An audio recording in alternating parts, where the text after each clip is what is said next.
Nasa mahigit sa 300,000 Pilipino na kasalukuyan nasa Amerika ang posibleng ma-deport dahil sa gagawing pagigpit ng Trump administration sa immigration policies.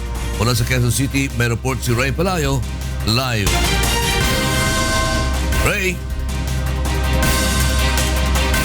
Lakay nangangamba ngayon ng isang grupo sa maging epekto dito nga posibleng pagpapauwi sa daang-daang libong mga Pilipino mula sa United States of America dahil nga sa bagong immigration policy ng Trump administration. Ayon sa Migrante International, nasa 310,000 na mga Pilipino ang nanganganib na ma-deport mula sa Amerika dahil sa kawalan ng mga ito ng sapat na dokumento para manatili doon.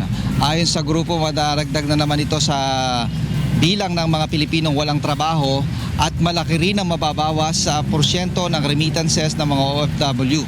Nagrereklamo rin ang Migrante International dahil hindi naman nila napapakinabangan ng maayos ang mga benepisyo mula sa ahensya at programa ng pamahalaan.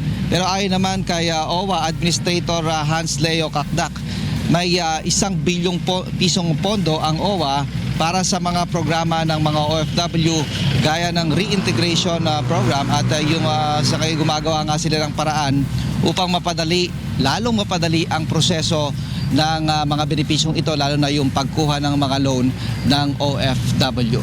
Dating latest, Lakay.